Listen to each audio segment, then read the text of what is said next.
அனுக்கிரக வருஷம் தொடங்கினதை ஒருவரும் காணவில்லை. ஏனால் அவர்கள் ரோம ராஜ்யத்தின் அடிமைத்தனத்துல இருந்தாங்க. இந்த அனுக்கிரக வருஷத்தின் போஜனம் என்ன? அவருடைய சரீரம். இந்த அனுக்கிரக வருஷத்தின் பானம் என்ன? அவருடைய ரத்தம். அந்த அனுக்கிரக வருஷத்தின் தொடக்கமானவரை தன் கையில் எடுத்து சிமியோன் சொல்லுகிறான், கர்த்தருடைய ரட்சிப்பை என் கண்கள் கண்டது.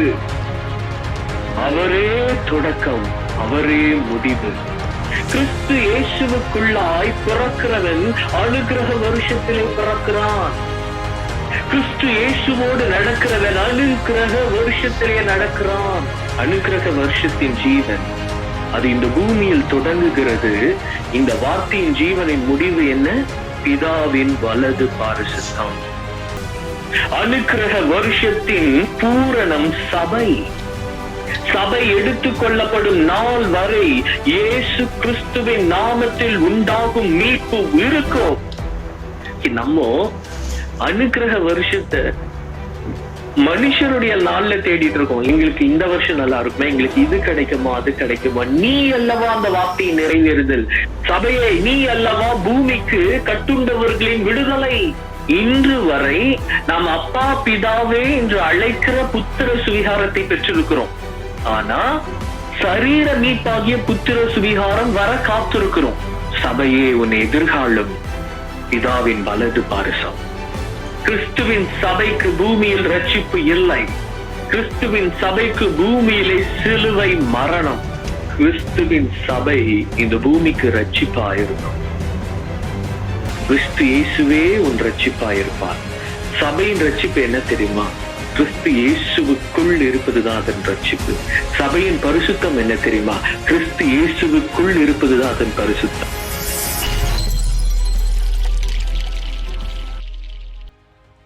ஏசாயா 61 அதிகாரம் முதல் 2 வசனம். வார்த்தை, இது கர்த்தருடைய வார்த்தை.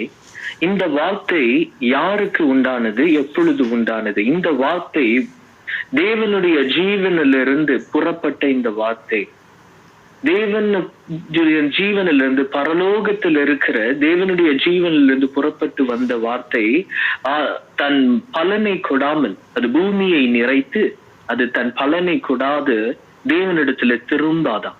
அப்படிப்பட்ட வல்லமையுள்ள வார்த்தை. வானமும் பூமியும் ஒளிந்து போனாலும் ஒளியாத அந்த வார்த்தை, ஆவியாயும் ஜீவனுமாய் இருக்கிற அந்த வார்த்தை தேவனுடைய ஜீவனிலிருந்து பூமியில் இருக்கிற மண் பாண்டமாகிய ஏசாயாவுக்குள் வந்ததாம்.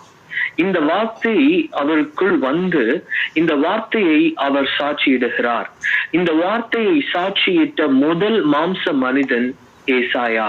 சோ இந்த வார்த்தை தேவனால் பூமியில சாட்சியிடப்படும் பொழுது எந்த மனுஷர்களுடைய காதுகள் இதை கேட்டது என்று பார்த்தா தேவனுடைய உக்கிர இது இந்த பியூட்டிஃபுல். ஏன்னா இப்ப நம்ம வாசித்து கொண்டிருக்கிற எரேமியாவினுடைய தீர்க்க தரிசன புஸ்தகத்துல நம்ம வாசிச்சுட்டு இருக்கிறோம் இல்லையா?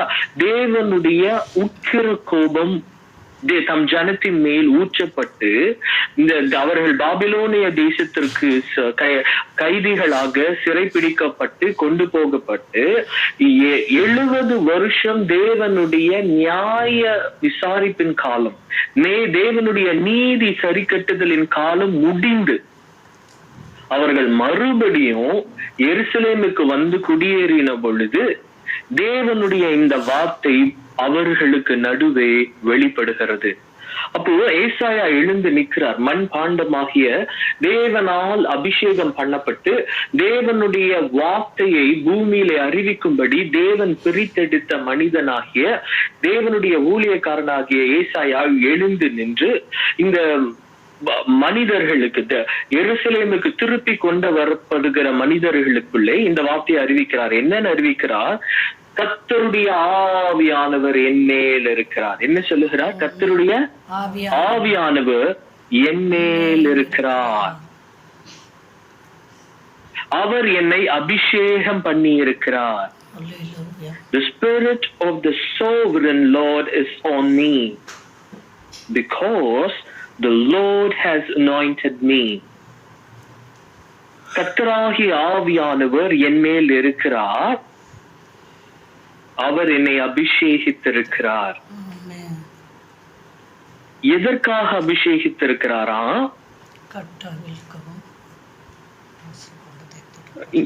வாசிங்க, எதற்காக? To proclaim good news to the poor. இருதயம்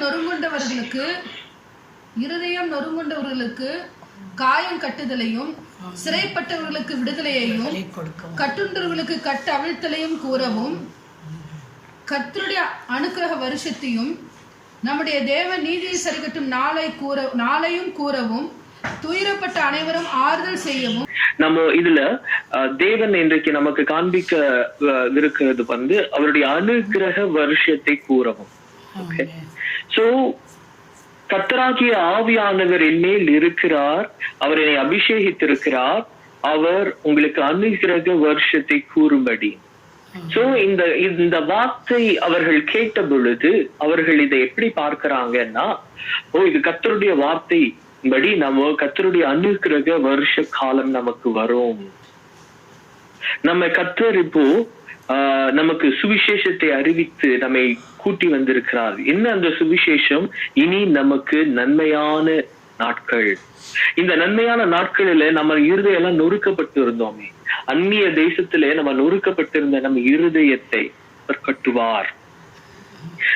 நமக்கு இது கைதியாக இருந்த நம்மை அவர் விடுதலையாக்கி இப்ப அழைத்து வந்திருக்கிறார். இருளில் இருந்த நம் வெளிச்சத்திற்கு அவர் அழைத்து வந்திருக்கிறார். அனுக்கிரக வருஷத்தை அவர் நம்மேல் கூறுகிறார் என்று அவர்கள் கேட்கிறாங்க.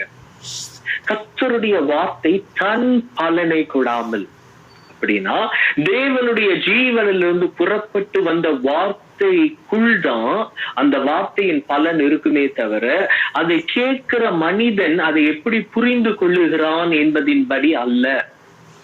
இந்த வார்த்தைகளை கேட்கிற அவங்க இனி நமக்கு அனுக்கிரக காலத்தை வரும் என்று கர்த்தர் நமக்கு சாட்சி இடுகிறார் என்று பார்க்கிறாங்க.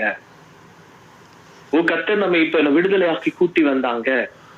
அதே போல கர்த்தருடைய நியாய விசாரிப்பின் காலம் முடிந்ததுனால் அந்த 70 வருஷம் தீர்க்கதரிசியாகிய எரேமியாவின் வார்த்தையின்படி அந்த 70 வருஷம் நியாய விசாரிப்பின் காலம் முடிந்ததுனால நம்ம திருப்பி கொண்டு வரப்பட்டிருக்கோம்.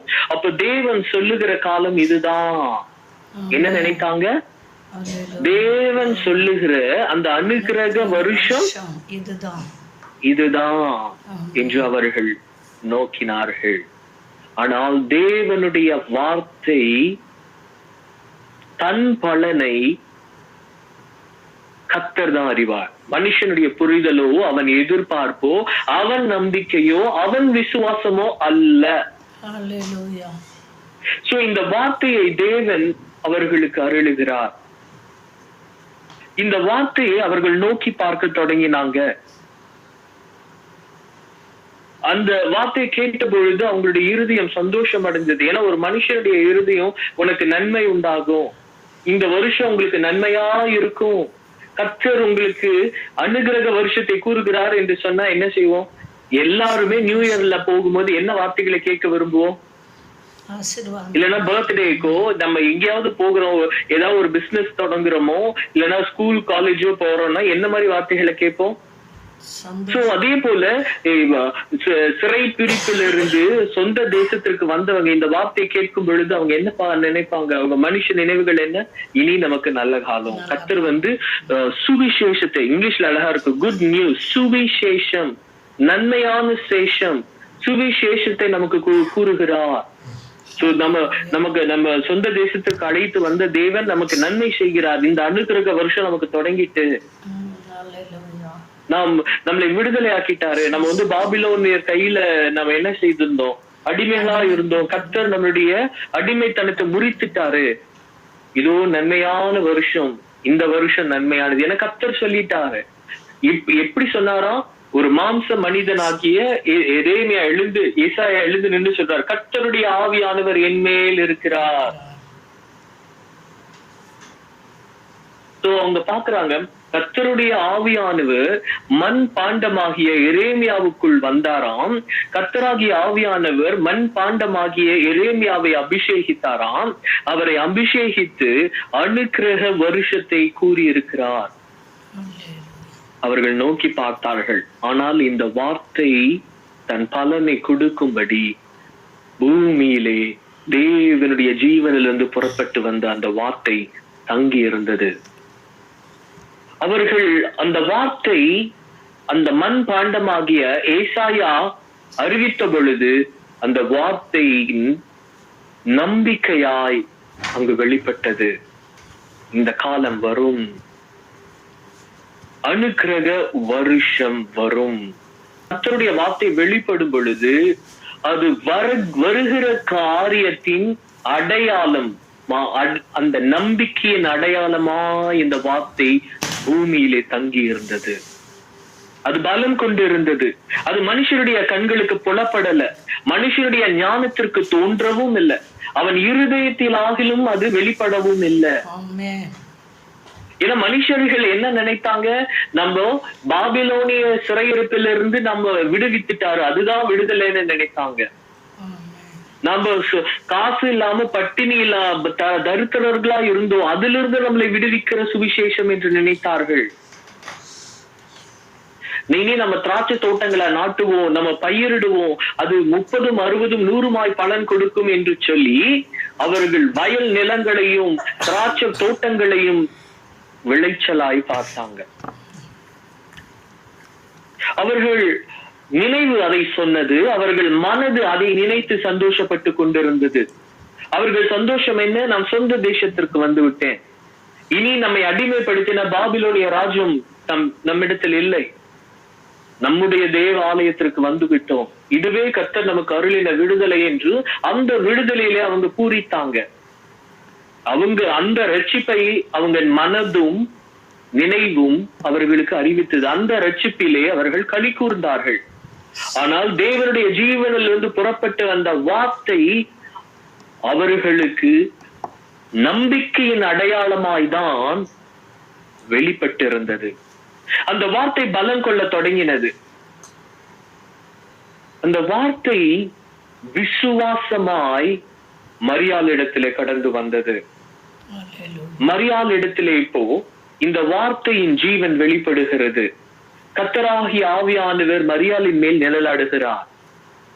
அப்போ கர்த்தராகிய ஆவியானவர் மரியாளின் மேல் நிழலாடுகிற பொழுது இந்த வார்த்தையினுடைய விசுவாசத்தின் பலன் அவளுக்குள் உருவாகுகிறார். தேவனுடைய அனுக்கிரகம் மரியாளுக்கு உண்டாகிறது. தேவனுடைய அனுக்கிரக வருஷத்தின் தொடக்கமாய் இந்த வார்த்தையின் விசுவாசம் அவளிடத்தில் உண்டாகிறது. மண்பாண்டமாகிய ஏசாயாவின் மேல் கர்த்தராகிய ஆவியானவர் உலாவினார். அவரை இந்த வார்த்தையின் நம்பிக்கையின் அடையாளமாய் அவரை அபிஷேகித்திருந்தார். மரியாளின் மேல் கர்த்தராகிய ஆவியானவர் உலாவினார். இந்த வார்த்தையின் ஜீவனின் விசுவாசத்தினால் அவரிடத்தில் இருந்து தேவகுமாரன் பிறக்கிறார். இந்த வார்த்தை பலன் கொள்ள தொடங்குகிறது. கர்த்தருடைய அனுக்கிரக வருஷத்தின் காலத்தின் தொடக்கம் மரியாளின் விசுவாசத்திலே தொடங்குகிறது. அதை மனுஷர்கள் அறியாதிருந்தார்கள். ஏன்னா இந்த காலம் இந்த வார்த்தை பலன் கொள்ள தொடங்குகிற பொழுது, பலன் கொள்ள தொடங்குகிற பொழுது, இந்த வார்த்தை கர்த்தர் நம்பிக்கையாய் சாட்சியிட்ட காலத்திலே ஜனம் விடுதலையாய் எருசலேமிலே தரித்திருந்தார்கள். இந்த வார்த்தை விசுவாசமாய் தொடங்கின காலத்திலே, மரியாள் இடத்திலே தொடங்கின காலத்திலே அவர்கள் ரோம ராஜ்யத்தின் கீழ் அடிமைத்தனத்தில் இருந்தார்கள். கர்த்தருடைய அனுக்கிரக வருஷம் தொடங்கினதை ஒருவரும் காணவில்லை. ஏனால் அவர்கள் ரோம ராஜ்யத்தின் அடிமைத்தனத்துல இருந்தாங்க. அவங்க டாக்ஸ் கட்டிட்டு இருந்தாங்க, வரி கட்டி கொண்டு இருந்தாங்க. ரோமர்கள் கொடுமைக்காரர்கள். வரி மேல் வரி செலுத்தி அவர்கள் மேல் சுமத்தி அவங்களை அடிமைத்தனத்துல நடந்து கொண்டிருந்த காலத்திலே இந்த தேவனுடைய ஜீவனிலிருந்து புறப்பட்டு வந்த வார்த்தை மண்ணான மனிதர்களை நிரப்பும்படி பலன் கொடுக்க தொடங்கின காலம் மண் பாண்டியமாகிய மரியாளின் மேல் கர்த்தருடைய ஆவியானவர் வந்த பொழுது நடந்தது. அவளுடைய விசுவாசத்தினாலே அனுக்கிரக வருஷத்தின் தொடக்கமாய் ஆரம்பமானவர், ஆதியானவர், அல்பாவானவர் அவளிடத்தில் பிறக்கிறார். ஒருவரும் அறியாதிருந்தார்கள். அவர் வளருகிறார், ஒருவரும் அறியாதிருந்தார்கள். ஏன்னா அவங்க மாம்ச கண்களில் எப்பயும் போலதான் இருந்தது, ஒரு மாற்றமும் இல்லை. இங்க ஒரு நிறைய குழந்தைங்க கொல்லப்பட்டது, சிலர் தப்பிச்சாங்க, அவ்வளவுதான் தெரியும். சிலர் தப்பிச்சு ஓடி போனாங்க, கர்ப்பவதிகள் எல்லாம் தப்பிச்சு போனாங்க, ஏன்னா குழந்தைகளை கொல்றாங்கன்னு கேட்டு. அப்படி தப்பிச்சு போகும்போது சிலர் பிடிபட்டாங்க, சிலர் பிடிபடல, அவ்வளவுதான் விஷயம் தெரியும். இஸ்ரவேலருக்கு ஒருத்தருக்கும் ஒண்ணும் தெரியாது. குழந்தைகள் கொல்லப்படுறாங்க, ராஜாவுக்கு இப்படி ஒரு செய்தி வந்துச்சா, அதனால கொண்டுட்டாங்களா, ஓ அப்படியா, இதை வேற இன்னுமே தெரியாது. ஏதோ வானத்துல இப்பவாவது நம்ம டிவி சேனல்ல வந்து இந்த நட்சத்திரம் தெரியுது, அந்த தெரியுது, அது வருஷத்துக்கு இப்படிதான் வரும். அந்த காலத்துல இட்ஸ் குவைட் நார்மல். கிழக்கத்துல இருந்தவங்களுக்கு தான் அந்த நட்சத்திரத்துடைய அர்த்தம் தெரிஞ்சது. எருசலேம்ல இருக்கிற ராஜாவுக்கே தெரியாது. சோ அது ஒரு நார்மல் டே. இந்த அனுக்கிரக வருஷத்தின் தொடக்க நாள் பூமியின் இருந்த மாம்ச கண்களுக்கு அது இன்னொரு நாளாய் தான் இருந்தது, அது விசேஷித்த நாளாய் இல்லை.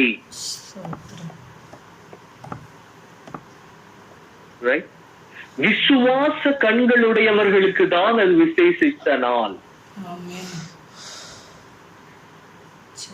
அந்த நட்சத்திரத்தை விசுவாசித்த அந்த கிழக்கத்திலிருந்து வந்து அவர்களுக்கு அது விசேஷித்த நாள். தேவனுடைய வார்த்தையை விசுவாசித்த மரியாளுக்கு இந்த உலகத்தில எந்த ஸ்திரீக்கும் நடந்திராத சம்பவம், அது விசேஷித்த நாள். மனுஷ சித்தத்தினால் அல்ல, மாம்ச சித்தத்தினால் அல்ல, பரிசுத்த ஆவியானவரினால் அவள் ஒரு குழந்தையை பெற்றெடுக்கிறாள். அது விசேஷித்த நாள். யோசேப்புக்கும் அது விசேஷித்த நாள், ஆட்டிடையர்களுக்கும் அது விசேஷித்த நாள், விசுவாச கண்களுடையவர்களுக்கு. மற்ற இந்த உலக மாம்ச அது நார்மல் டே. இந்த வார்த்தை பலன் கொடுக்க தொடங்கின நாளை ஒருவரும் அறியாதிருந்தார்கள். சோ இந்த ரோமரின் அடிமைத்தனத்துல இருக்காங்க. அவங்க வழக்கம் போல ஆலயத்துக்கு போவாங்க, நார்மலா அவங்களுக்கு பிரச்சனை. ரோமர் இந்த மாதிரி ஒவ்வொரு சட்டமும் கொண்டு வரும்போதெல்லாம் அவங்க ஆலயத்துக்கு போகும்போது ஆண்டவரை நோக்கி வேண்டிக் கொள்ளுவாங்க, ஆண்டவரே இந்த ரோமர் ராஜ்யத்துல இருந்து எங்களுக்கு எப்ப விடுதலை வரும், மேசியா வருவார் என்று சொன்னீரே, எங்களுக்கு இந்த மாதிரி டாக்ஸ் நிறைய போடுறாங்க, வழக்கம் போல எங்களுக்கு எங்களுக்கு நல்ல குழந்தை இல்லாதவங்க குழந்தைங்களை பெற்றுக்கொள்ளும், திருமணம் ஆகாதவங்க திருமணம், கடன் இருக்கிறவங்க கடன் தொல்லைக்காகவும் கர்த்தரிடத்துல போகிறதும் பலியிடுகிறதும் நார்மலா நடந்து கொண்டு இருக்கு. அப்ப தேவாலயங்களை பரிசெயரும் சதிசெயரும் வேதங்களை போதிக்கிறது போல அவங்க போதிக்கிற ஒரு அப்படிப்பட்ட ஒரு நாளில திடீர்னு ஒருவர் வராரு.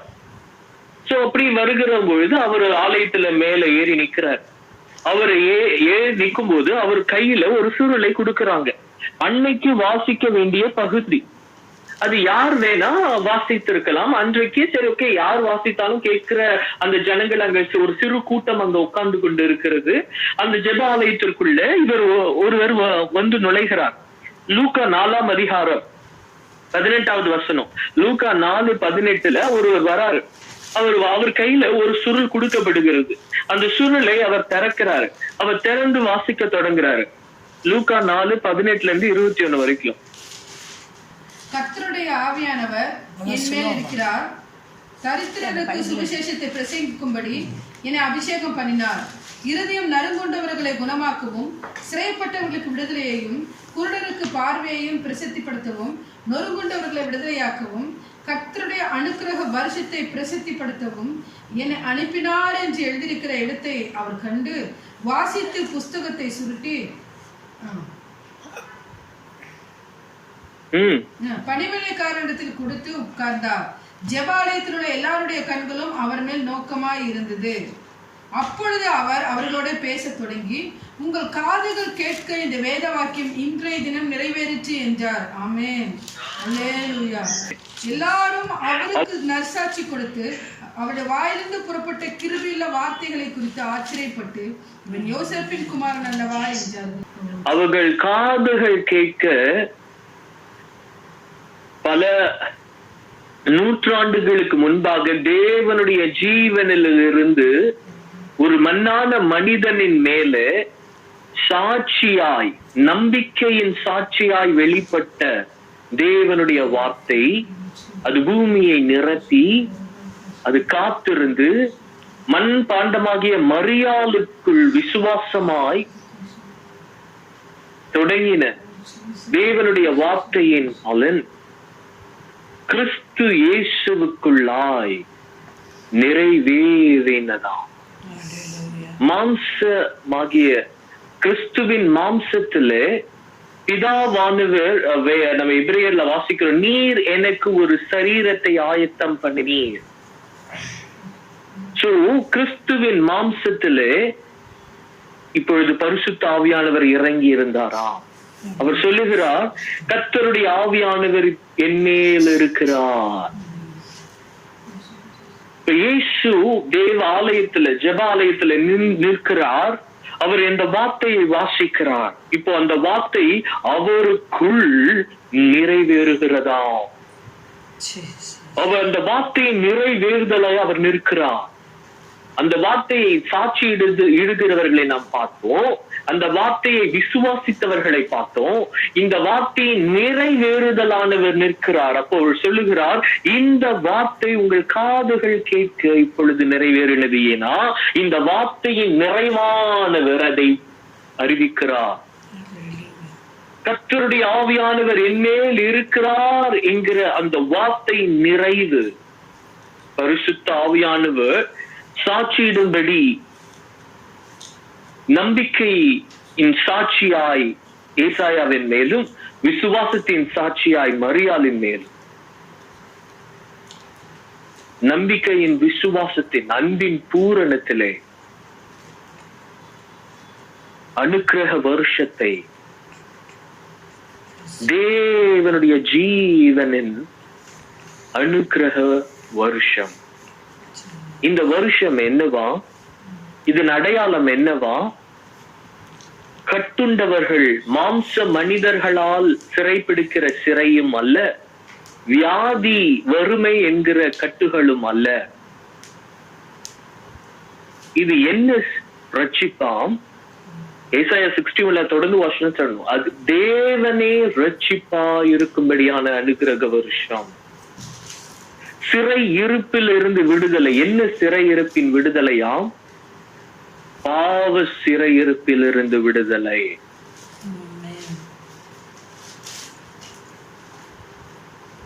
காயப்பட்ட இருதயங்கள் எப்படி குணமாக்கப்படுமா? வருத்தப்பட்டு பாரம் சுமக்கிறவர்களே, நீங்கள் எல்லாரும் என்னிடத்தில் வாருங்கள், நான் உங்களுக்கு இளைப்பாறுதல். மறுபடியும் தாகம் அடையாத ஜீவ தண்ணீரின் அனுகிரக வருஷம். மாம்ச கண்கள் காணாத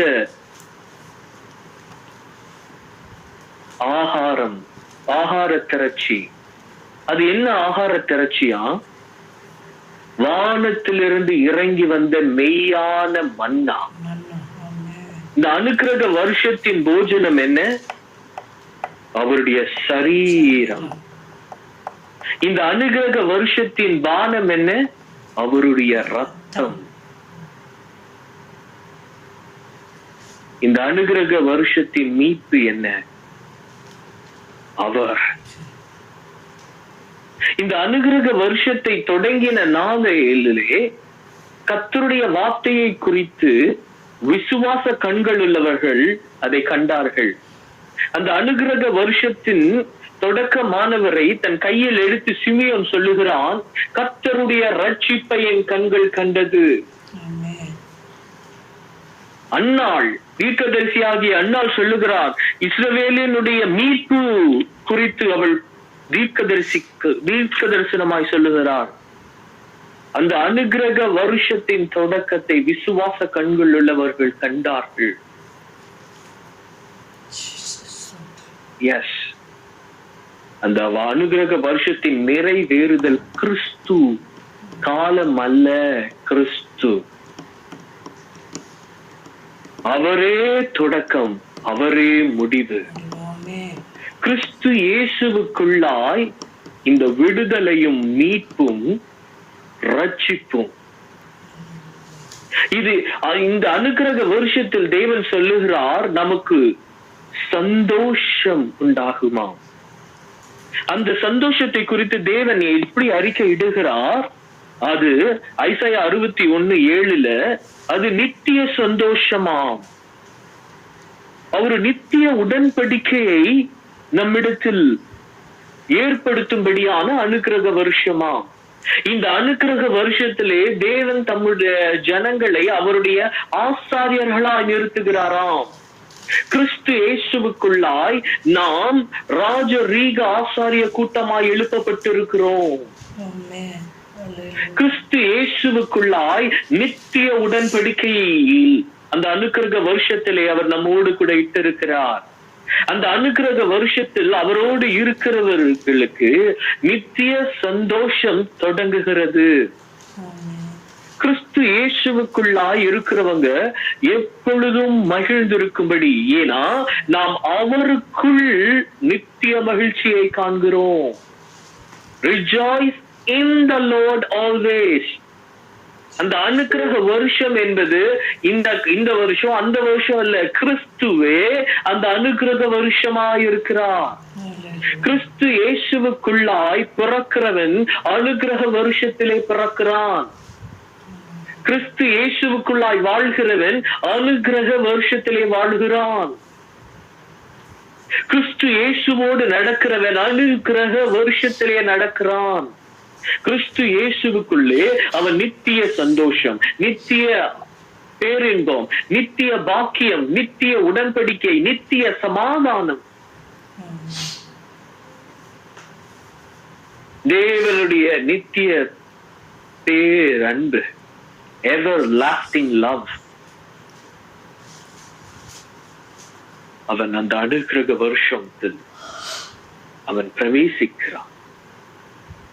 இந்த அனுக்கிரக வருஷத்தில், இந்த அனுக்கிரக வருஷத்தின் நிறைவேறுதலாய் வெளிப்பட்ட கிறிஸ்து, இந்த அனுக்கிரக வருஷத்தை மற்றவர்களுக்கு சாட்சியாய் நிறைவேறுதலாய் வெளிப்பட்ட கிறிஸ்துவை குறித்து பரிசுத்த ஆவியானவர் இந்த வார்த்தையின் நிறைவேறுதலாய், இந்த வார்த்தையின் ஜீவனாய், இந்த வார்த்தையின் ஆவியாய் இந்த பூமியிலே உலாவி வந்த கிறிஸ்து இந்த வார்த்தையின் சந்தோஷமா, இந்த அனுக்கிரக வருஷத்தினுடைய நித்திய சந்தோஷமா, இம்மானுவேலாய் தம் ஜனங்களின் சந்தோஷமாய் தேவதூதர்கள் அதுதான் சொல்லுகிறாங்க. அவங்க மேய்ப்பர்களுக்கு தரிசனமாய் என்ன சொன்னாங்க? பூமியிலே சமாதானம், பேரின்பம்.